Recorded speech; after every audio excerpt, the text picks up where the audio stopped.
네, 안녕하세요.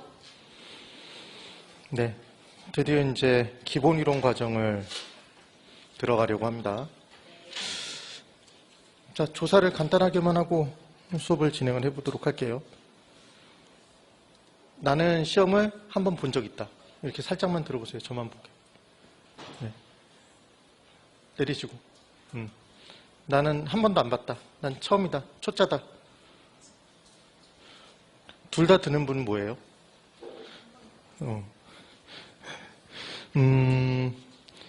지금 우리가 공부할 과목이 부동산 학개론입니다. 학개론 교재 가지고 오셨죠? 네. 기본서는 제가 설명드린 내용으로 보시고 제가 기본서 어디를 보시라고 하면 나중에 보세요. 이 기본서를 막 지금 찾아서 보시면서 따라오실 필요는 없습니다. 그리고 제가 기본서를 꼭 보십시오 하는 부분은 꼭 기본서를 보시고 아닌 부분들은 그냥 내용 잘 이해하시고 넘어가시면 돼요. 네. 되셨죠? 네. 자, 그러면 이제 페이지는 1페이지부터 시작해서 쭉 내용들을 볼 건데 우리가 처음에 뭐가 나와 있냐면 부동산학 총론이 나와 있어요. 그래서 교재 어디를 한번 보시냐면 페이지 40페이지? 41이라고 돼 있는 페이지 한번 펴보실래요? 거기 보시면 파트 1의 왼쪽 부분에 부동산학 총론이라고 돼 있죠, 여러분. 잠깐만 절 보세요. 우리가 공부하고자 하는 과목이 부동산학입니다. 그럼 부동산학이라는 학문은 우리나라에서 만들었을까요? 외국에서 들여왔을까요? 외국에서 들여왔어요. 그럼 부동산학이라는 학문을 만든 이유가 있을 거 아니에요? 그렇죠? 그러면 기존에 있던 부동산 활동이나 부동산 현상, 그러니까 우리가 투자 활동을 한다, 개발 활동을 한다, 이런 게 다 부동산 활동이거든요. 그럼 부동산학이라는 학문이 있기 전에도 이미 그런 활동을 해왔는데 학문을 만들어서 좀 더 잘하고자 만든 거예요. 그러니까 이 학문은 그냥 순수하게 학문으로 연구한 거다, 실생활에 응용하기 위한 과학이다? 아니, 책에서 공부하기 위한 게 아니라 실생활에 응용하기 위한, 좀 더 잘하기 위해 만든 응용과학이고, 그리고 우리가 하는 부동산 활동들은 다 사회활동이죠.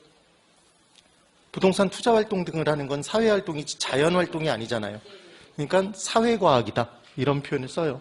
그리고 기존에 있던 학문들을 종합해서 만들었다 그래서 종합과학이라는 표현을 씁니다. 여기까지 이해되시죠? 뭐 어려울 거 없잖아요, 지금. 그러면 실생활에 응용하기 위해서는 추상적인 얘기를 해야 될까요? 구체적인 얘기를 해야 될까요? 구체적인 얘기. 그래서 구체적인 학문이다, 이런 성격을 띈다, 이런 얘기들을 해요. 그런데 이제 부동산학이라는 학문을 공부할 때 적어도 부동산이 무엇인지, 부동산의 정의, 그 다음 부동산학의 정의, 어떻게 연구가 됐는지, 그리고 부동산의 종류에는, 토지의 종류에는 뭐가 있는지, 건물의 종류에는 뭐가 있는지 등의 내용을 기본적으로 좀 알아야 될까요? 알고 시작을 해야 되겠죠. 강론으로 막 들어가기 전에, 중요한 내용으로 들어가기 전에. 그게 총론이에요, 총론. 그래서 지금 보시면 왼쪽에 부동산의 개념과 분류라고 돼 있고, 교재 한번 보세요. 부동산의 복합 개념이라고 돼 있죠. 거기에 별표를 3개 치실까요? 별표 3개. 별표 3개라고 했더니 3개를 한글로 쓰시면 안 돼요. 별표를 3개를 그리시라고 하셨나요? 별표 3개가 제일 많은 거예요. 네, 별표 3개가. 그 중에 법률적 개념, 무형적 측면에 법률적 개념 있죠? 그 부분에다 별표를 3개 치세요. 하셨죠? 그 다음 그 밑에 부동산의 분류가 있는데 법률상의 분류가 있고 그 밑에 토지 활용에 따른 분류가 있어요. 그 부동산의 분류 부분에다가 별표를 또 3개 치세요. 하셨어요? 네. 그 다음 그 밑에 주택의 분류가 있는데 주택의 분류는 별표 하나만 치시고 제일 밑에. 하셨죠? 그 다음 그 옆에 41페이지가 있어요. 그 부분에 부동산의 특성이 있는데 바로 밑에 토지의 특성에 별표를 3개 치세요. 하셨나요? 네. 그리고 건물의 특성은 보실 필요가 없어요. 그래서 우리가 오늘 목표는 이 부분의 내용을 다 보는 게 목표긴 해요. 근데 이게 은근히 이 내용을 다 보는 게 힘들어요. 그래서 지금 페이지로 따지면 어디까지 봐야 되냐면 실제적으로는 우리 기본서 페이지로는 지금 9페이지까지 42페이지부터 89까지 봐야 되거든요. 그럼 실제 페이지 수가 47페이지를 봐야 되는 거죠? 거의 50페이지를 봐야 돼요. 잘 보세요. 그러면 물리적인 개념으로 따져보면 우리가 4교시를 진행하니까, 수업을 보통 4교시를 진행하니까 1교시에 10페이지 이상, 거의 12페이지를 봐야 돼요. 그럼 12페이지를 읽는 것만도 1시간, 그러니까 1시간이 50분이잖아요. 50분. 50분보다 좀 짧을 수도 있고, 뭐 45분, 50분이겠죠. 45분, 50분에 12페이지를 제가 읽어가면서 어디 줄 치세요. 이렇게 수업을 진행해도 그냥 끝날 시간이란 말이에요. 무슨 말인지 이해를 하시죠?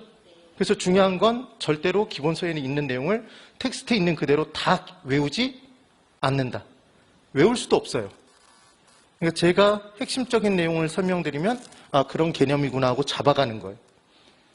되셨나요? 네. 계속 끊임없이 반복해드리는 건 제가 이제 해드릴 거예요. 자, 이제 내용을 볼 겁니다.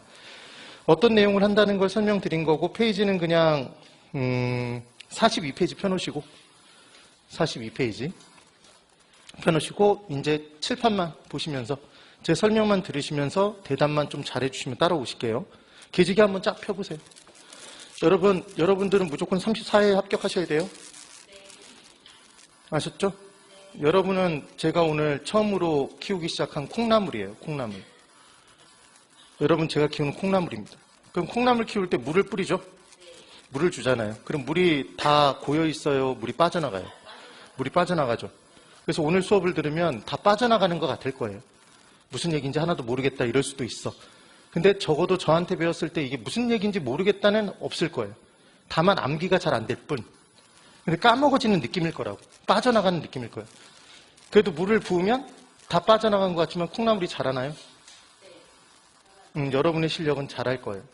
그래서 분명히 나중에 시험에 합격하실 수 있게 됩니다. 잘 믿고 따라오시면 돼요. 자, 이제 들어갑니다.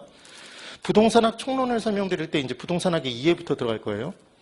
부동산학의 의미가 무엇인지를 알아야 되는데 아까 이미 했어요. 부동산학은 이미 해왔던 부동산 활동 현상을 좀 더 잘 해나가기 위해서 만든 학문인 거예요. 그래서 부동산 활동에 활동을 하는 건 부동산 활동, 대표주자 투자 활동, 개발 활동이 있다. 누가 해요? 인간이 하죠. 뭘 대상으로 해요? 부동산을 대상으로 부동산에 투자 활동을 하고 부동산을 개발하죠. 그러니까 객체는 뭐다? 부동산이다. 이런 표현을 쓰는 겁니다. 인간이 부동산을 대상으로 하는 활동. 그래서 능률화의 원리 및 그 응용 기술을 개척한대요. 거창한 내용 같지만 능률화를 한 글자로 고치면 잘, 잘을 세 글자로 고치면 자아알이 아니라 능률화. 그러니까 기존에 해왔던 걸 좀 더 잘하기 위해서 만든 것이다 이렇게 생각하시면 됩니다. 그런데 지금 생소한 단어가 하나 떴어요. 최유효용. 얘가 뭐냐면 여러 가지 용도 중에서 최고 유효한 이용을 하는 거예요. 그럼 결국은 여러 가지 이용할 수 있는 방법 중에 가장 잘 이용하는 것. 그 방법을 선택하는 것. 지금 그 얘기입니다. 그래서 원리를 연구한다는 건 얘는 학문인가요? 학교에서 이론을 연구하는 거죠. 근데 실생활에 응용해야 되니까 이 응용 기술은 산업에서 연구를 하겠죠. 그러니까 결국은 부동산학은 실무와 이론의 양면성을 띈다? 맞죠? 그럼 이론은 어디에서 연구하고 학교에서? 실무는 산업에서? 그러니까 산학이 협동할 필요성이 생긴다? 뭐 이런 표현이 나올 수도 있는 거예요. 그래서 종합 응용과학이다. 부동산학이라는 학문이 있기 전에도 법학, 경제학, 공학 등은 있었단 말이에요. 그런 학문들을 다 뭐해서 만들었다? 종합해서 만들었고 실생활에 뭐하기 위한 과학이다? 응용하기 위한 과학이다. 이걸 또 무슨 암기 방법을 동원해서 외우지 마세요. 이런 데다 써먹으라고 만들어 놓은 암기 방법이 아니에요. 그래서 얘는 법률적, 경제적, 기술적 개념이다. 뭐 이런 얘기를 할 겁니다. 그래서 첫 번째, 부동산학은 사회활동을 연구의 대상으로 삼으니까 무슨 과학? 사회과학. 그 다음 이미 부동산학이라는 학문은 우리가 경험했던 것들을 학문으로 만들었단 말이에요. 무슨 말이냐면 부동산학이라는 학문이 만들어지기 전에도 예전에도 토지를 사고 팔았을까요? 그 토지 위에 농사를 지었을까요? 이미 다 했던 거잖아요. 경험했던 것을 학문으로 만들었다. 그래서 얘를 무슨 과학? 경험과학. 그 다음 실생활에 뭐하기 위한? 응용하기 위한 응용과학이더라. 그러면 구체적인 얘기를 해야 된다? 추상적인 얘기를 해야 된다? 구체적인 얘기, 구체적 학문이구나 그렇게 나와요. 그 다음 부동산은, 특히 토지는 무언가를 생산하기 위한 요소, 생산의 3요소가 있는데 토지, 자본, 노동이래요. 그러니까 토지 위에 돈이 투입되고 사람이 들어가 일을 해야 무언가가 생산이 된다. 그럼 정말 중요한 생산 요소인 토지를 지 거라고 지 마음대로 비효율적으로 이용하면 될까요? 안 되겠죠. 그러니까 어떤 선을 정해놓고 그 선에 맞춰서 활동해라. 규범이 정해져 있다. 무슨 과학? 규범과학. 그 다음 기존에 있던 학문들을 종합해서 만들었다. 무슨 과학이라 한다? 종합과학. 제가 지금 이 부분을 자세히 설명하나요? 툭툭 치고 지나가나요? 툭툭 치고 지나가요. 중요해서 중요치 않아서? 별로 중요하지 않아요. 근데 시험에 뜬금없이 한 10년에 한 번씩 나오거든요. 그러니까 그냥 지나갈 수는 없다는 거죠. 설명을 한 거예요. 그 다음 이제 부동산학을 연구할 때 어떤 방법으로 연구할 것인지 그 연구 방법에 대해서 설명하는 거예요. 그래서 얘를 부동산학의 접근 방법 또는 연구 방법이라고도 이제 얘기를 하는 겁니다. 여기만 봐야 돼요. 설명을 듣는 게 중요해. 집에 가면 책은 있지만 저는 없어요. 그랬더니 동영상이 있잖아 이런 얘기 하지 말고. 분산식 접근 방법이 있대요. 그럼 분산식 접근 방법은 뭐냐면 이런 거예요. 분산식 접근 방법은 부동산 투자 활동이면 투자 활동, 누가 하는지, 어떻게 하는지, 무엇을 목적으로 하는지 이걸 쭉 파고 들어가요. 걔만. 얘를 뭐라고 한다? 분산식 접근 방법이라고 얘기를 해요. 그럼 부동산 중개면 부동산 중개만 디립다 파고 들어가요. 그러니까 투자와 개발과 금융 등이 어떤 관계에 있는지 걔를 따지지 않고 그놈만 파고 들어가는 거야. 그러니까 얘는 논점이 명확할까요? 그놈의 논점은 명확하지. 근데 전체 부동산학의 측면에서 체계를 잡는 데는 어려움이 따르겠죠. 이게 무슨 식 접근 방법? 분산식 접근 방법. 그 다음 두 번째 중점식 접근 방법이 있대요. 얘는 말 그대로 중점적으로 접근하는데 얘를 법경기 측면을 따로따로 본대요. 오늘 외워야 될 내용이 딱 하나가 있어요. 먼저 따라해보세요. 법경기. 법은 뭘까요? 법률, 경은 경제적, 기는 기술적 개념. 이게 부동산학의 기본적 체계를 갖추는 것. 이게 복합 개념이래요. 복합 개념. 기억을 꼭 한번 해보셔야 돼요. 그래서 법경기를 따로따로 살펴보는 거예요. 그래서 법률적 측면만 다 모아서 중점적으로, 경제적 측면의 내용만 다 모아서 중점적, 기술적 측면의 내용만 모아서 다 중점적으로 따져보는 것. 이 내용. 그런데 이번엔 종합식 접근 방법이 있대요. 얘는 뭐냐면 법경기를 다 한꺼번에 따져본대요. 한꺼번에. 그러니까 이 둘의 차이는 법경기를 따로따로 보면 뭐고? 중점식이고 한꺼번에 보는 건 종합식. 자, 저를 보세요. 어린 시절 받았던 선물 세트 중에 가장 앞권의 선물 세트가 뭐죠? 종합 선물 세트. 그럼 종합 선물 세트는 껌부터 시작해서 초콜릿까지 빠진 것 없이 다 들어있다? 체계적으로? 그래서 시스템화, 체계화의 장점이 있다 그러면 종합식 접근 방법인 거예요. 그런데 막상 먹으려고 뚜껑을 딱 따보면 먹을 게 있어요, 없어요? 잘 팔리는 것 한두 가지에 안 팔리는 것을 막 끼어 파는 것? 그게 종합 선물 세트잖아요, 사실은. 그렇죠? 그러니까 종합식 접근 방법은 논점이 명확하겠다, 명확하지 않다? 명확하지 않은 단점이 존재하겠다. 체계화에는 장점이 있지만 이게 종합식 접근 방법. 되셨죠? 그래서 체계화, 시스템화 이런 표현 나오면 무조건 뭐로 간다? 종합식으로 가시면 돼요. 그 다음 법제도적 접근 방법이 있습니다. 여러분, 부동산과 관련돼서 여러 가지 법적 제한이 있나요? 제가 질문 하나 해볼게요. 토지를 샀어요. 토지를 샀어. 그럼 그 토지에 내 마음대로 건물을 지을 수 있어요? 아무 건물이나? 내 마음대로 층수를 올릴 수 있어요? 내 마음대로 100제곱미터면 100제곱미터 꽉 채워서 건물 못 짓죠? 만약에 다 그렇게 지으면 건물 통로가 하나도 없죠. 도로가 없단 말이에요. 그러니까 여러 가지 법률적, 제도적 제약이 따른다. 그렇죠? 근데 잘 생각해보면 부동산학을 만든 이유가 실생활에 뭐 하기 위해서 만들었다?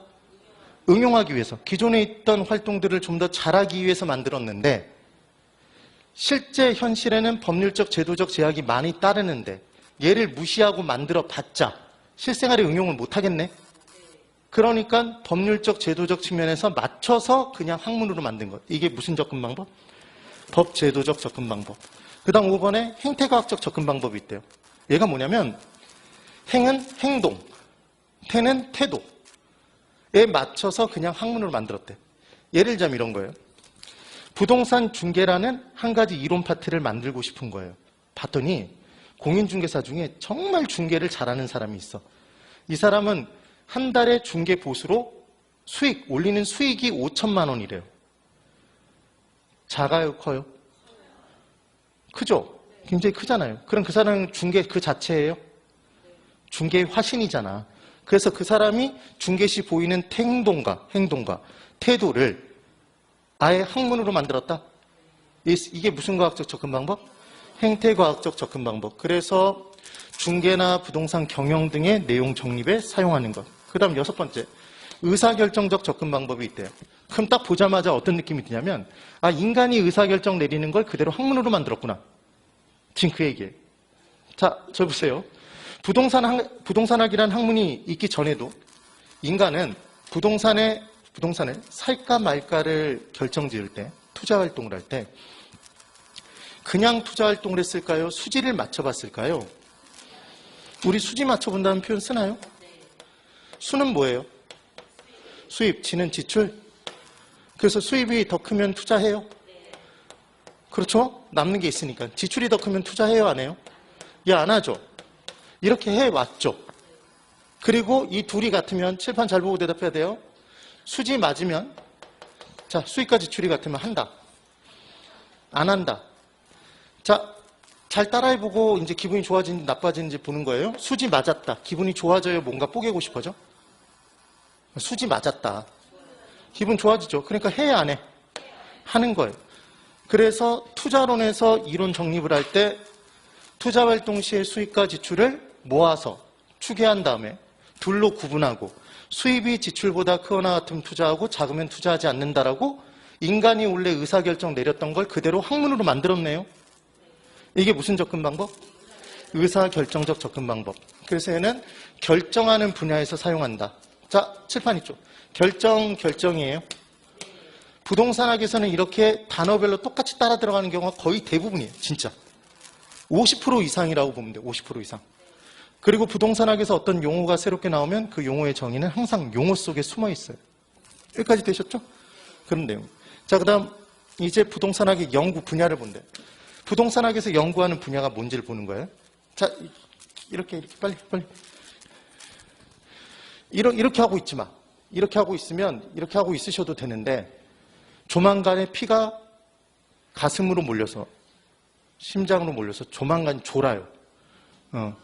제발 깨어 있어야 돼. 깨어 있기만 하면 제가 다 머릿속에 넣어드릴 거예요. 자, 이쪽 보세요. 부동산학에 이제 연구 분야가 있대요. 결정 분야가 있고 결정의 지원 분야가 있대요. 그럼 결정 분야부터 볼 거예요. 우리는 실제로 부동산 투자를 할까 말까 결정하나요? 근데 부동산은 비싸요. 그러니까 내 돈만 갖고 못 사니까 부동산을 사기 위해 자금을 융통해야 하나요? 자금을 융통하죠. 그게 뭐다? 금융. 그럼 얼마만큼 어디서 빌려올까, 몇 프로 이자로 빌려올까를 결정해야 돼요?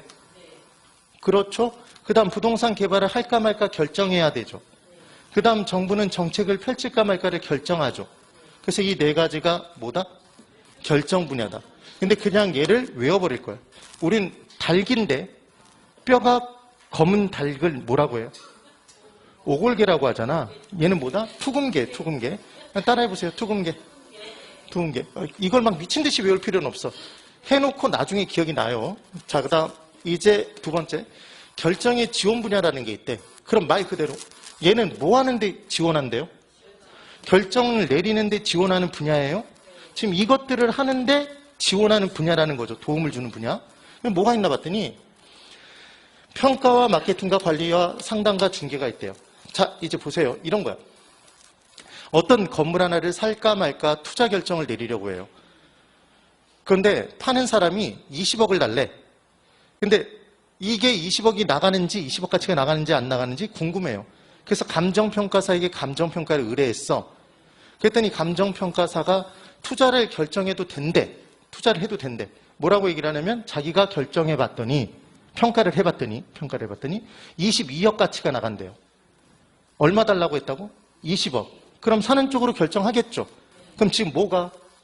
감정평가가 뭐 내리는데? 투자 결정을 내리는데 뭐 했다? 지원했다. 맞죠? 그 다음 내가 어떤 부동산을 사려고 하는데 그 부동산이 마케팅 활동이 엄청나게 잘 돼 있어. 그래서 아주 구미가 땡겨. 사고 싶어 미치게 만들었어. 그럼 이 결정을 내리는데 도움을 준 거네요. 그 다음 그 부동산이 관리가 용이해. 그럼 투자 결정을 내리는데 도움을 주겠죠. 사는 쪽으로. 상담을 받아봤더니 상담사가 좋은 건물이래. 그럼 결정 내리는데 도움을 준 거죠. 그 다음 중개사가 뭐라고 얘기를 하냐면 이런 건물은 지금 사겠다는 사람이 벌써 3명이 왔다 갔대. 그럼 사는 쪽으로 결정 내려요. 그러니까 얘들이 뭐다? 지원하는 분야죠. 그런데 얘가 시험 문제에 만약에 이렇게 나온다고 가정을 해보자고요. 이렇게 나온 적은 없어. 만약에 여기서 나오면 이렇게밖에 안 나와. 다음 중 결정 분야가 아닌 것 하나를 골라보세요. 결정 분야 몇 개죠? 우리 몇 지 선다? 5지 선다. 그럼 나머지 하나를 섞겠네. 그래서 우리는 기억하는 방법이 그냥 그래서 뭘 그냥 툭 치고 넘어가자. 투금계. 그리고 정부는 낄 때 안 낄 때 다 낀다. 그래서 정책은 결정 분야에 들어간다. 이렇게만 기억하면 끝난다고. 됐죠? 이걸 평마 관상중 이런 식으로 외우지 말라고. 아시겠어요? 공부는 그렇게 하는 게 아니야. 그 다음 세 번째 기초 분야가 있대. 얘들을 뺀 나머지는 다 기초 분야래요. 끝. 오케이? 네. 그 다음 부동산학의 이제 연구 대상이 있답니다. 부동산학의 연구 대상은 인간이 부동산을 대상으로 하는 활동과 그에 따라 나타나는 현상 등이 있는데 활동은 투자 활동이 대표주자예요. 그럼 활동은 움직이는 거예요. 활동. 움직이는 거죠. 동적인 개념. 그럼 분석을 할 때 동태적 분석을 해야 되겠네. 그럼 활동에는 주체가 있을까요? 그럼 활동을 하는 목적이 있겠네. 주체가 있다는 얘기는 목적도 있죠. 오케이? 그런데 현상은 투기 현상.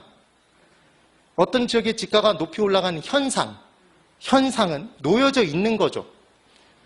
정적인 개념이잖아. 그럼 정태적 분석을 하겠네. 맞나요? 그럼 현상에는 주체가 있어요? 없죠. 그 현상 자체에는 주체가 없다고. 그러니까 주체가 없으니까 목적도 없겠네. 주의를 꼭 한번 해보시면 돼요. 그러면 이 둘의 관계. 어떤 지역에 인구 유입 활동이 계속 지속적으로 이루어졌어요. 어떤 지역에 인구 유입 활동이 계속 이루어졌어. 그럼 그 지역의 지가가 올라가요? 올라가지 않아? 지가 고 현상이 나타나겠네요. 토지 가격 지가가 높을 꽃자. 높아지는 현상이 지가고 현상. 그럼 활동의 결과물이 현상인 거지, 기본은. 그런 내용인 거예요. 됐어요? 얘를 기억하는 방법, 활동은 동적? 그러니까 동태적 분석? 그렇게 하시면 돼요. 그 다음에 이제 부동산 활동에 의의가 있답니다. 그러면 이 부동산 활동은 누가 중심인 거냐면 인간이 중심이에요. 꼭 하나 기억하실 것. 우리가 부동산학이라는 학문을 만든 이유는 그냥 심심하고 재미있으려고 만든 게 아니라 좀 더 잘 해나가기 위해서다. 부동산 활동들을. 그럼 부동산 활동은 누가 해요? 인간이. 그러니까 부동산학의 주인공은 부동산이다, 인간이다. 인간이 주인공인 거예요. 그러니까 부동산 자체가 움직여도 인간과 관련 없으면 부동산학에선 다루지 않아요. 부동산학의 부동산 활동이 될 수가 없는 거예요. 그래서 이 책을 아무리 샅샅이 찾아봐도 지진이 토지가 움직이는 거잖아요. 그렇죠? 그럼 부동산 활동 같잖아. 그럼 부동산학에서 다룰 것 같은데 지진의 원인, 지진의 강도, 별, 피해 이런 거 하나도 없단 말이에요. 부동산학에서 다루는 부동산 활동이 아니에요. 누가 발생시키는 게 아니니까? 인간이 발생시킨 게 아니기 때문에.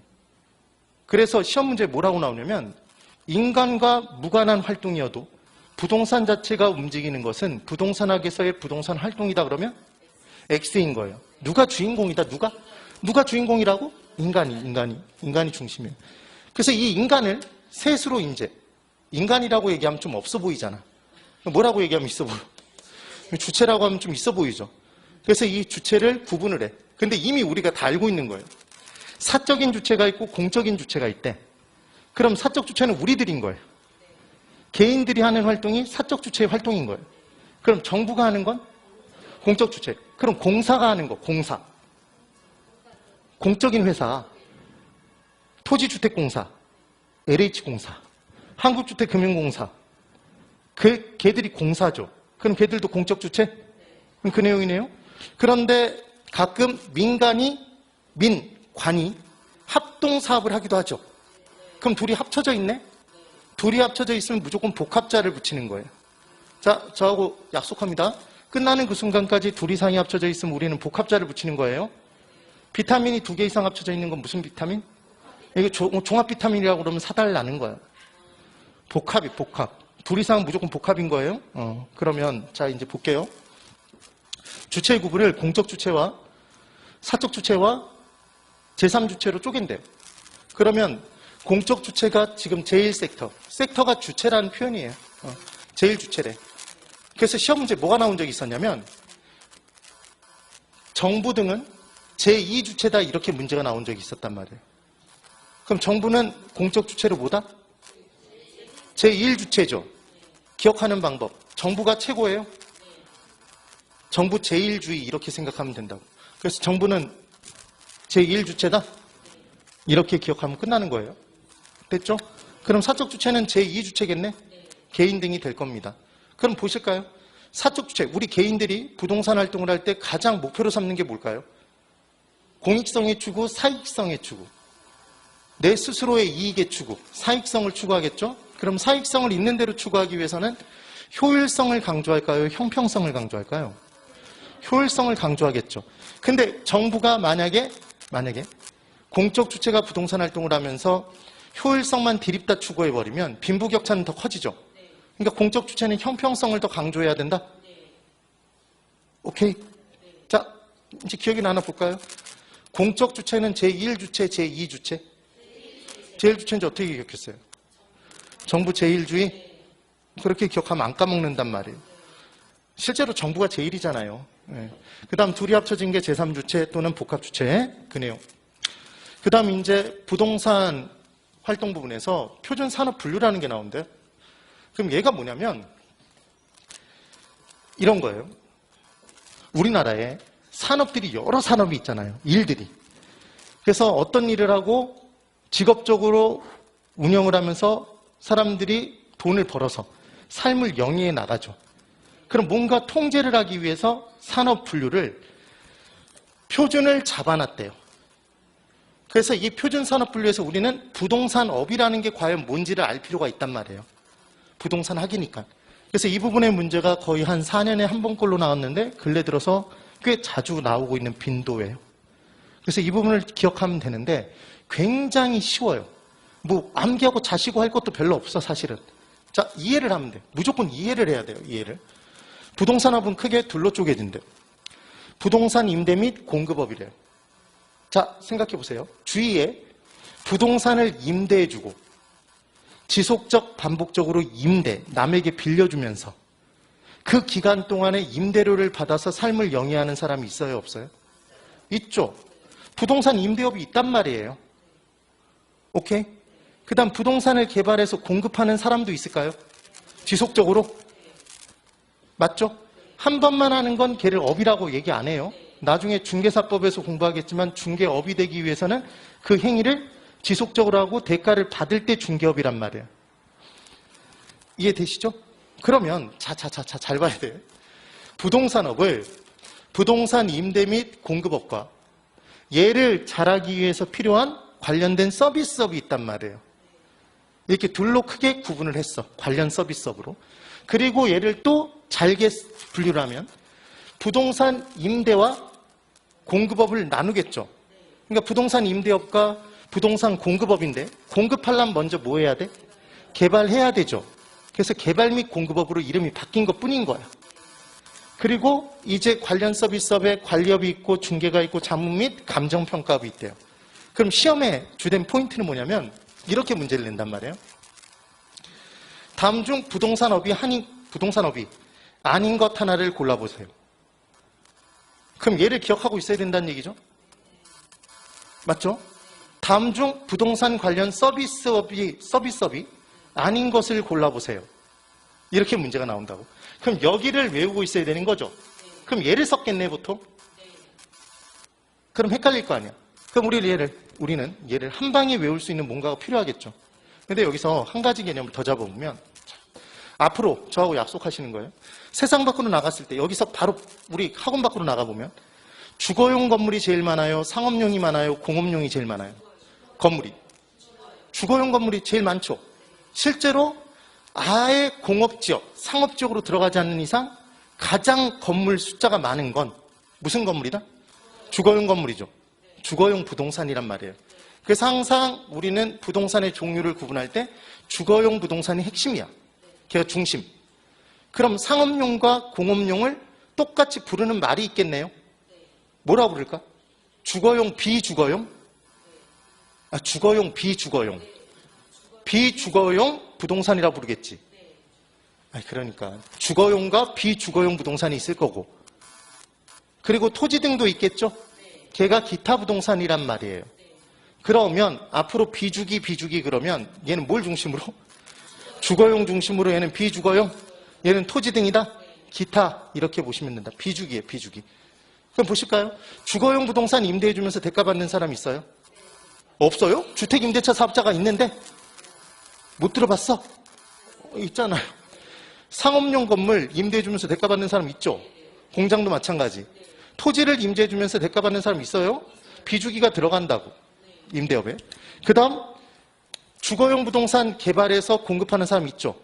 상업용 건물 개발해서 공급하는 사람 있죠? 반복적으로. 그 다음 택지를 개발해서 공급하는 사람도 있죠? 택지가 주거용, 상업용, 공업용 건물을 지을 수 있는 땅이래요. 오케이? 그러니까 얘는 비주기가 다 들어가네요. 자, 따라해보세요. 비주기. 비주기가 뭐예요? 주거용, 비주거용, 기타. 이렇게 기억을 했더라고요. 그런데 이제 부동산 관련 서비스업에, 부동산 관리업은 말 그대로 부동산을 관리해주면서 대가를 받는 업체잖아요. 그럼 공동주택, 주거용 부동산이죠. 아파트. 그럼 아파트 단지 관리해주면서 대가 받는 업체 있어요, 없어요? 있죠. 다 위탁하고 있단 말이에요, 우리. 그러니까 당연히 주거용 부동산에 관리업이 있겠네요.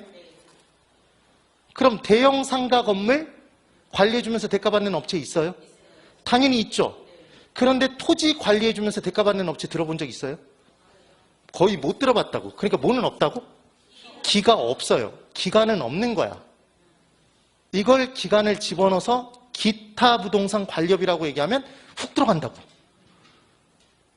그것만 외우면 끝나는 거예요? 외우는 방법이 있어. 외우는 방법이. 그러면 이제 나머지는 이제 부동산 관련 서비스업이죠? 그래요. 그래서 얘를 제가 뭘 지금 순서대로 치는지 보세요. 감이죠? 자지, 그 다음 관, 중. 그래서 야구장에 갔더니 야구장에서 관중 서비스로 감자를 주는 거야. 그래서 감자를 관중 서비스로 주는 거야. 오케이? 그래서 감자는 관중 서비스로. 그리고 여기까지를 그냥 MM으로 끝내버릴 거예요. 어떻게 끝낼 거냐면 이 서비스 기간이 없어. 뭐가 없다고요? 서비스 기간이 없이 계속 서비스인 거야. 됐나요? 따라해보세요. 감자는 관중 서비스로. 나중에 하다 보면 그냥 기억나. 기간이 없어요. 기간이 없다는 게 뭐가 없다는 거야? 기타는 관리업이 없다는 거죠. 오케이? 그럼 이 내용이 다 한 방에 끝난다고. 됐네요. 그러면 이제 문제를 풀어볼까요? 7, 8.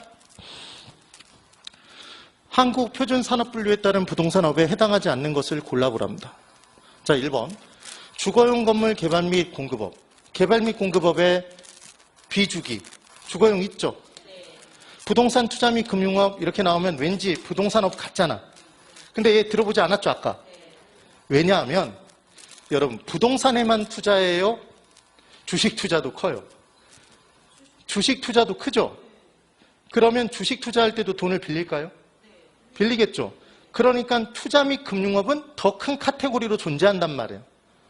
부동산에만 존재하는 게 아니잖아. 그러니까 이거 자체가 지금 부동산업에 해당하지 않겠죠.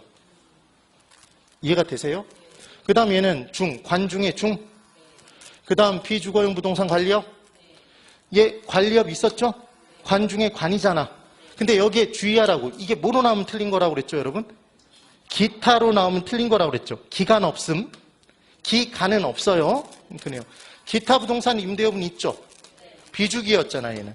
그러니까 기가 빠지는 건 어디에서만 빠진다고? 뭐가 없다고, 서비스는? 기간이 없다고 그랬잖아요. 기간이 없다고. 기관이 없다고. 이해가 되셨어요? 그렇게 문제를 풀면 된다고. 나중에 연습을 해보면 간단하게 풀립니다. 표준산업분류를 미친 듯이 막 적어가면서 외우지 마세요. 그렇게 외우는 거 아니에요. 그 다음 세 번째 부동산 활동의 속성이래. 그럼 부동산 활동은 과학성을 띠고 이제 이 활동과 관련해서 기술적으로 접근해야 되니까 과학성 및 기술성을 띈대요. 양면성을 띠는 거야. 과학적이기만 하다 그러면 X예요. 그 다음 이미 경험했던 걸 학문으로 만들었죠. 경험과학성 띈대. 그 다음 공적 주체는 부동산 활동을 할 때 사회성, 공공성을 추구할까요? 정부는 아까 택지 공영개발 등을 한다 그러면 택지를 개발한 다음에 자, 제가 질문을 드릴게요. 우리 보통 재개발이나 재건축을 할 때 재건축을 한다 그러면 원래 아파트가 있었는데 그 아파트를 헐고 다시 건축하는 거잖아요. 그럼 사업자를 선정해요? 건설업체를 선정할 거 아니에요. 조합에서 선정한다. 그럼 보통 그렇게 재건축되는 아파트 보면 메이커 아파트가 들어서나요? 브랜드 아파트가? 레미안, 푸르지오 뭐 이런 것들이 들어서잖아요. 그렇죠? 그런데 정부가 택지를 공영개발하는 지역이 있대. 어떤 지역의 토지를 다 사들였대요, 정부가. 뭐 김포시의 토지를 사들였대. 그랬더니 그 토지가 땅이 물러서 거기다가 바로 건물을 올릴 수가 없어. 그래서 택지로 조성한대요. 조성은 만드는 거잖아. 택지가 주거용, 상업용, 공업용 건물을 지을 수 있는 땅이란 말이에요. 그럼 건물 지을 수 있는 땅으로 택지를 조성한 다음에 토지를 고친 다음에 걔를 분양해요. 여러 건설업체들에게 분양해 준다고, 정부가. 그럼 그때 만약에 높게 써내는 애한테 내가 다 줄게 그러면 어떤 건설업체가 돈을 많이 쓸 수 있을까요? 나한테 팔아, 내가 더 높은 돈을 줄게. 유명 업체죠. 건설업체 중에. 그럼 걔들만 살아남을 거 아니야. 그러니까 정부는 택지를 공영개발하게 되면 그냥 그 부분을 경쟁 입찰을 해서 높게 써내는 애들한테 택지를 분양하는 게 아니라 가끔 보면 듣도 보도 못한 건설업체가 막 짓죠. 그래서 택지 지구가 개발된다 그러면 거기 아파트 보면 뭐 이런 얘기를 해서 그렇지만 서해 그랑블 뭐 거기도 유명하겠죠. 뭐 하여튼 못 들어보는 건설업체가 들어서서 막 아파트 브랜드가 처음 들어보는 브랜드들이 막 들어선단 말이에요. 그게 정부는 뭘 추구하기 때문이다? 형평성을, 사회성, 공공성을 추구하기 때문이겠네요. 이해가 되세요? 뭐가 다른지 이해를 해야 돼. 그 다음 개인은 사익성을 추구한다. 아까 공적 주체도 있고 사적 주체도 있다고 그랬죠? 부동산 활동은 이런 성격을 떼어요. 그 다음 부동산 활동은 전문성을 가지고 해야 되겠죠? 전문적이어야 돼. 근데 이 전문성의 기준을 1차, 2차, 3차 수준으로 쪼개요. 그러면 자, 여기 보고 대답해 보세요. 술에 대한 전문가는 1차까지만 가는 사람이에요? 3차까지 가는 사람이야? 술에 대한 전문가일수록 차수가 높아지죠? 그래, 안 그래? 예. 그러니까 1차와 2차와 3차 중에 전문성이 제일 높은 건 3차 수준의 활동인 거예요. 그럼 일반인이 하는 건 몇 차 수준의 활동일 것 같아요? 1차 수준인지 어떻게 하셨어요? 일반인이 하니까 1차 수준이겠지. 오케이? 그 얘기를 하는 거예요. 그럼 이런 거예요, 이런 거. 건물이 있는데 어려운 내용이 아니에요. 그냥 보고 쓱 지나가면 돼. 건물이 있어. 이 사람이 째려봐. 째려보더니 이 건물은 10억이네 이렇게 평가를 했어요. 근데 이 사람의 정체가 뭔가 봤더니 일반인이야. 그냥 길 지나가다가 건물 딱 보더니 얘는 10억짜리야 이렇게 얘기를 해요. 그럼 얘 믿을만해요? 믿을만하지 않죠? 그럼 이 사람은 무슨 돈을 받고 하는 행동인가요? 아니죠. 주의무를 많이 기울이기 위해서 그냥 대충 질렀어. 대충 질렀죠. 신뢰성이 떨어져. 전문성이 정도가 낮죠. 이게 몇 차 수준의 활동이라고? 이게 1차 수준의 활동인 거예요. 근데 이번에는 공인중개사가 지나가다가 이 건물을 보고 똑같이 10억이라고 질렀어요. 그럼 공인중개사는 일상의 업무로서 부동산 활동을 하나요? 부동산 관련 활동을 하죠. 그런데 감정평가의 전문가는 아니죠. 그럼 이 사람이 하면 일반인보다는 전문성이 높아요. 얘를 몇 차 수준의 활동이란다? 얘를 2차라고 해요. 근데 이번에는 감정평가사가 감정평가 의뢰를 받아서 돈 받고 평가를 해요. 그래서 감정평가사가 10억이라고 평가를 했어, 만약에. 네? 그럼 얘는 믿을만한가요? 신뢰성의 정도가 높아? 대충 질러서 주의 의무 깊어. 주의 의무의 수준이 깊겠죠. 전문성의 정도가 높죠. 얘가 몇 차 수준의 활동이다? 이게 3차 수준의 활동이래요. 그래서 해당 분야의 전문가가 해당 분야의 활동을 하면 걔는 몇 차? 3차 수준의 활동이 되는 겁니다. 이해가 되죠? 그럼 제가 이제 질문을 드리면 맞춰보시는 거예요. 자, 빨리 기지개 펴봐. 제발 자지 마. 네. 주무시면 안 돼. 네. 주무시면 안 돼. 자, 할 거예요.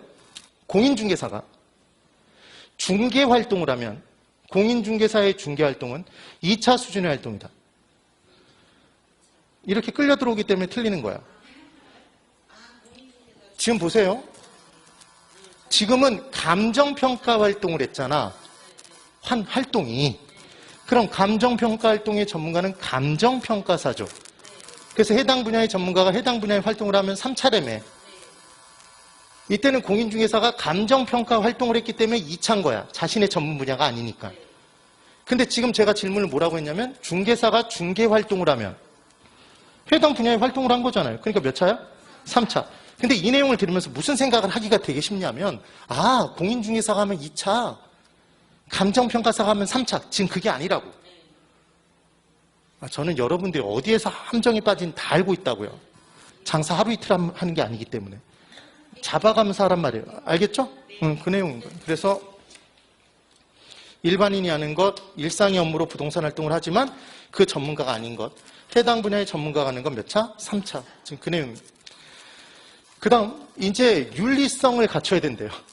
비윤리적으로 활동하면 돼요? 윤리적인 활동을 해야 될까요? 윤리적? 윤리적으로 대답해야 돼. 항상 내 마음, 속마음은 그렇지 않더라도 겉으로 보여줄 때는 굉장히 바른 사람으로 느껴져야 될 거 아니에요. 그러면 이제 윤리성과 관련해서 고용윤리, 조직윤리 등등등이 있대요. 한 번만 잘 들으면 돼. 이게 구분하는 포인트가 정확히 있어. 그냥 막 외우는 게 아니에요. 우리가 중개사가 됐어요. 그럼 중개사가 되면 종업원을 고용해요? 종업원과 조직을 짜? 고용하잖아. 그러니까 종업원에게 지켜야 될 윤리는 고용윤리인 거야. 근데 옆에 사람하고 친해졌어. 그래서 중개사가 된 다음에 동업자가 됐어요. 그럼 동업자 상호 간에는 조직을 짠 거예요? 고용한 거야? 조직을 짠 거죠. 그러니까 조직윤리는 누구에게 지켜야 될 윤리? 동업자 상호 간에 지켜야 될 윤리인 거야. 구분이 되고 있어요? 그러면 서비스 윤리는 우리는 중개사가 되면 고객에게 중개 서비스를 제공하죠. 그러니까 고객에게 지켜야 될 윤리가 서비스 윤리겠네. 맞죠? 그럼 일반 공중들, 일반 대중들에게도 윤리를 지켜야 돼요? 안 지켜도 돼? 그럼 막 문란하게 행동해도 돼?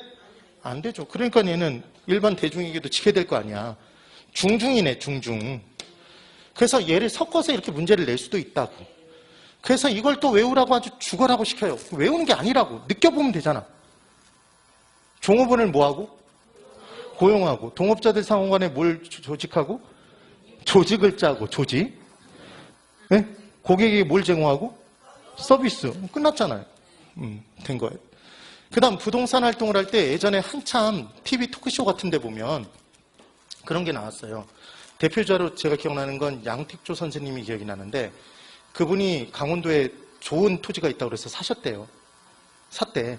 근데 바빠서 그 토지가 어디 있는지도 모르고 그냥 샀대. 어느 날 궁금해서 촬영차 그 근처로 가서 내 토지가 어디 있는지 확인해보고 싶었대. 갔더니 산골, 두매산골 꼭대기로 계속 올라가더래. 꼭대기의 땅을 자기가 산 거더래. 그분이 뭘 안 한 거죠? 부동산을 보지도 않고 거래했죠.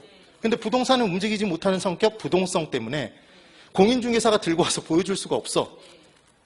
그러면 부동산이 움직이지 못하니까 우리가 그 부동산이 있는 장소에 임해서 활동해야 돼요? 임장활동성의 특성을 띠겠죠. 이게 임장활동인 거야. 얘를 게을리하면 쫄딱 망해요. 그 다음 7. 부동산 활동에선 정보가 중요해요? 중요치 않아? 중요하죠. 정보가 매우 중요해. 그래서 정보 활동을 하는데 비용이 발생하겠죠. 우리가 농촌에 가서 토지를 사고 싶어. 그러면 정보를 제일 많이 알고 있는 사람이 이장이죠.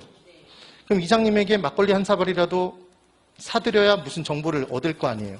그럼 그런 내용들인 거예요. 정보 활동을 잘해야 되고. 그 다음 부동산 활동은 인간들이 매도자, 매수자가 같이 거래하죠. 뭐 잘하고 얘기하면 또 안 된다 그러시 매수인, 매도인으로 고친 거지. 뭐 하려고 그렇게 고친지 모르겠어요. 그래서 인간들끼리 대면하고 활동한다. 무슨 활동? 대인 활동. 그 다음 부동산은 물건이죠. 물건을 대상으로 하니까 대물 활동. 그래서 부동산 활동은 대인 활동이기만 하다? 대물 활동이기만 하다? 아니다. 양면성을 띈다? 그래서 부동산학은 양면성 띄는 걸 정말 좋아해. 그래서 시험 문제에 과학성을 띄기만 한다. X예요. 기술성만 띈다. X. 둘을 같이 띄는 거야.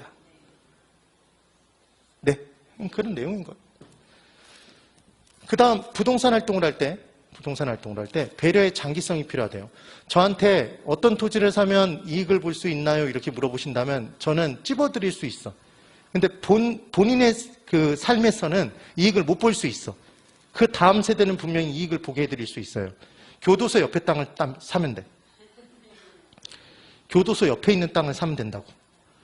그래서 그 곳에서 보이는 곳의 그 전경, 뷰가 교도소 뷰야.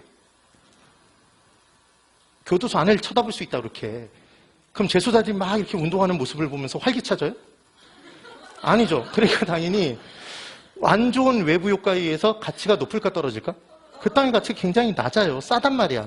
근데 그 교도소가 영원히 그 곳에 있을 리는 없다고. 보통 이전이 돼요. 그럼 걔가 떠나면 올라가요? 땅값이? 올라가죠. 그래서 상암동 월드컵 경기장 있는 곳이 난지도잖아요. 난지도. 원래. 그럼 그 주변 땅값이 쌌을까요? 비쌌을까? 쌌다고요. 그럼 그때 샀으면 개발된 다음에 팔았으면 대박이었겠네? 맞나요? 그러니까 부동산 활동은 지금 현재 상황만 보고 사고 파는 게 아니라 배려를 장기적으로 한다? 배려의 장기성의 특성이 있다고요. 그 다음 토지는 토지의 표면, 지표, 그 위를 공중, 그 밑을 지하라고 해요. 그럼 3차원 입체 공간이네요. 걔를 대상으로 하니까 공간 활동성의 특성을 띈다? 듣고 그래 그러면서 넘기면 되지 이걸. 또 막 적어. 공간 활동성. 안 나와. 그런 걸 적는 게 중요한 게 아니라는 거예요. 공부는. 그 다음 부동산학은 법경기. 자 1교시에 무조건 외워야 될 게 법경기였죠. 자 따라해보세요. 법경기. 법은 뭐야? 법률. 잘하고 있어요. 경은. 경제. 기는. 기술. 기타? 뭐 기만 맞춰도 돼 지금은. 그래서 이게 복합 개념의 특성을 띈다 이렇게 내용이 나오는 거예요. 됐나요? 그럼 부동산 활동을 할 때 원칙이 있을 거 아니야. 네? 그럼 부동산 활동을 할 땐 잘해야 돼요. 주어진 시간 안에 해낼 수 있는 일의 비율을 높여야 돼. 그러니까 부동산 활동은 능률적으로 해야 되겠지. 또 하나 부동산 활동은 인재 활동을 거래 활동이라는 것과 소유 활동 이렇게 둘로 쪼갠대요. 그럼 거래 활동을 할 때도 주어진 시간 안에 더 많은 거래를 해야 돼요. 소유 활동을 할 때도 좀 더 잘 이용해야 돼. 능률적으로. 그럼 각각 이제 얘를 능률성을 추구하기 위한 원리가 있겠네. 그래서 소유 활동은 최유용, 거래 질서 확립 이렇게 둘이 다르대요. 이게 둘이 다르대. 이 둘은 능률성을 추구하는 원리예요? 안전성이야? 거래 질서가 확립되어 있으면, 저 보세요. 교통 질서가 확립되어 있으면 교통량이 원활하게 더 많이 돌아다닐 수 있어요, 차량이? 차량 통과가 더 원활해지겠지. 능률적이 되겠지. 그러니까 거래 질서가 확립되어 있으면 거래 활동의 능률성을 도모할 수 있는 거예요? 아, 그 얘기라고. 그럼 시험 문제가 나오면 뭐 어떻게 나오냐면 얘를 바꿔. 유체 죽는 거야. 그럼 이 문제 풀 때 어떻게 풀까요? 거래 그러면 되잖아. 에? 거래 활동의 능률성은 최유용이 원칙이다 그러면 X인 거지. X. 거래 이러면 되죠. 예전에 개그 콘서트에 김준현이 나와서 김준현 씨가 고래 했었잖아. 기억나세요? 네. 거래 해봐. 거래. 예, 그러시면 돼요. 그렇게 하면 돼요. 거래. 그 다음 부동산 활동은 안전하게 해야 될까요? 활동을 할 때 안전해야 되겠지. 법경기 측면에서 안전해야 돼요. 그 다음 경제성의 측면이 있대요. 이 경제성은 뭐냐면 최소의 비용으로 최대 효과를 누리자는 게 경제성의 측면이래. 그럼 이 둘 중에 뭐가 더 강조되는지 한번 대답해 보는 거예요. 경제성의 측면은 최소의 비용으로 최대 효과를 누리자는 개념인데 이 둘 중에 최소 비용에 초점이다. 최대 효과다. 손 다 들어야 된다니까. 둘 중에 하나는 손 들어야 돼. 손 안 들면 아주 그냥 쉬는 시간에 가만두지 않겠어요. 계속 옆에 가서 쫑알쫑알 될 거야. 자, 그러면 여기 잘 보고. 경제성의 원칙은 이 둘 중에 하나가 강조됐대요. 최소 비용이다. 최대 효과다. 자, 들어보세요. 우리가 일반적으로 경제적으로 쓰자 그러면 아껴 쓰자는 개념이 그 안에 녹여 있죠. 경제적으로 써야 된다 그러면 아껴 쓰자는 개념이 섞여 있잖아. 그래서 이게 초점이에요, 사실은. 최소 비용. 그래서 최소의 비용 한도 내에서 그 들인 비용 한도 내에서 최대 효과를 누리고자 하는 게 경제성의 원칙인 거예요. 그럼 효과를 더 높이 올릴 수 있는 방법이 있어도 추가적인 비용이 더 많이 들어간다면 그 일을 하지 않는 게 경제성의 원칙이라고요. 개념이. 그럼 감정평가를 할 때는 비용이 좀 더 들더라도 정확하게 평가해야 될까요? 그냥 들인 비용 한도 내에서만 최대 효과를 누려야 될까? 정확하게 해야 되겠죠. 그러니까 감정평가 활동을 할 때의 원칙에는 뭐가 빠져야 돼? 경제성의 원칙이 빠질 수밖에 없는 거죠. 그럼 그게 왜 10억이고 20억이었는지 평가 의뢰인에게 정확하게 전달해 줄 수 있어야 될까? 그래서 감정평가 활동에는 전달성의 원칙이 대신 들어가는 거예요. 개념이 그런 건데 연신 고개를 끄덕이면서 그럴 필요도 없어. 그닥 그렇게 중요하진 않아요. 그리고 부동산 활동은 공정하게 해야 될까요? 불공정하게 해야 될까? 공정하게 해야 될까? 공정하게. 그럼 얘는 공적 주체의 부동산 활동에서 더 강조될까요? 사적 주체?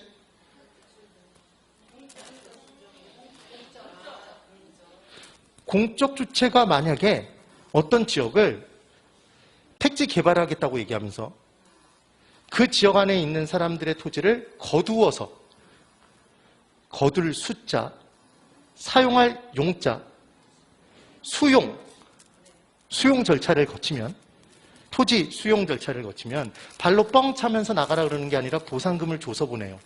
근데 보상금을 줄 때 지금 공적 주체가 보상금을 주는 거잖아요. 근데 누구는 똑같은 면적인데 똑같이 이용하고 있었어. 넌 이쁘니까 10억. 넌 하는 짓이 너 얼굴이 정말 좀 마음에 안 들어. 그러더니 5억. 이러면 난리 나요, 안 나요? 난리 나죠. 그러니까 공적 주체의 부동산 활동은 특히 뭐가 강조된다? 공정성. 이거 기억 못하면 공공의 적이야. 공공이잖아요, 공공. 오케이? 그런 내용인 거예요. 할만해요, 안 해요? 할만하죠. 쉽잖아, 지금. 어려운 게 없어요. 그 다음 부동산학의 지도 이념에 효율성이라는 게 있고 형평성이 있고 합법성이 있대요. 자, 그러면 효율성은 주어진 시간 안에 해낼 수 있는 일의 비율을 높여야 된다. 능률성과 거의 비슷한 개념이라고 보면 돼. 형평성은 말 그대로 어떤 사람만 더 많이 주거나 그러면 안 되고 다 같이 잘 살자 이런 개념이죠. 그럼 법을 지켜야 된다는 게 합법성일 거야? 그럼 보세요. 이 둘의 관계가 뭔지만 이해하면 돼. 자유민주주의 국가인가요, 우리나라는? 그럼 경제제도는, 경제체제는 시장경제예요? 시장에 맡겨놓고 있잖아. 정부 주도하에 어떤 경제가 이루어지는 게 아니라 경제 개념이. 그러면 시장경제체제 하에서 효율성을 있는 대로 추구할까요? 효율성을 추구하잖아요. 그러니까 빈부격차가 커져 작아져? 커지죠. 빈부격차가 커져. 그럼 효율성을 추구하다 보면 뭐가 깨져요? 형평성이 깨져. 그런데 북한은 사회주의 국가죠. 경제체제가 공산주의잖아. 공산주의가 다 같이 생산해서 다 같이 사용하자 그 개념이죠. 그럼 공산주의에서 강조하는 건 뭐야? 형평성. 그러다 보니까 뭐가 떨어져? 효율성. 그러니까 효율성과 형평성은 상호 두 개를 동시에 추구하기가 쉬워요, 어려워? 어려워. 하나를 추구하면 하나는 깨진다고요. 그래서 얘는 상호 대립, 상호 보완. 상호 대립 관계라고. 상충 관계. 그럼 이때 이렇게 깨지면 사적 주체는 둘 중에 뭘 강조할까? 사적 주체는 개인, 효율성. 공적 주체는 형평성. 그럼 공적 주체는 효율성을 무시해요? 효율성을 따져? 자, 생각해봐. 정부가 택지 공영 개발할 때 효율적으로 생산해야 돼요? 효율적이지 않아야 돼? 효율적이어야 되지만 형평성을 더 강조하는 거죠. 네? 그럼 이 둘이 부딪히면 뭐로 해결해? 법으로. 그 얘기인 거예요. 끝. 그런데 봤더니 부동산학의 지도 이념은 다 히읗이 있어? 아, 그렇잖아요. 다른 게 섞여 있으면 찾아내면 되지. 뭐 대단한 내용이 아니에요. 그 다음 부동산의 지도 이념에 법률적 개념이 있고 경제적 개념이 있고 기술적 개념이 있대.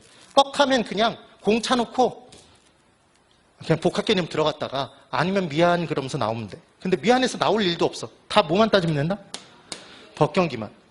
그럼 부동산학은 부동산의 지도 이념. 지도 이념은 뭐냐면 추구하고자 하는 최상위의 뭔가 원칙이라고 생각하면 돼요. 뭔가를 추구하고 싶은 거야.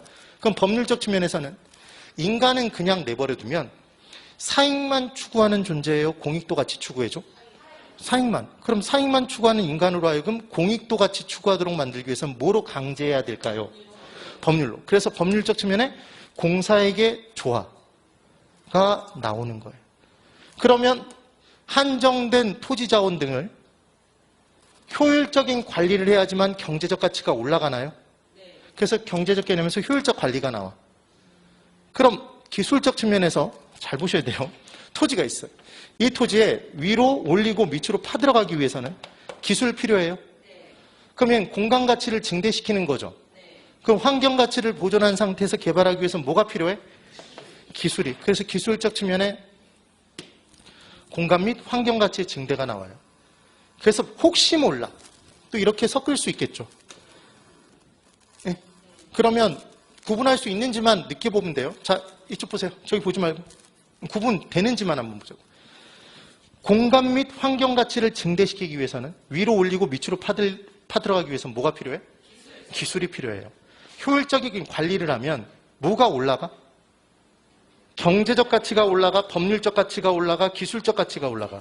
경제적 가치가, 경제적 개념. 네. 사익만 추구하는 인간으로 하여금 공익도 가치 추구하도록 만들기 위해서 뭐로 강제해야 돼? 법률로. 느낌 딱 오죠? 그렇게 구분하고 마는 거야.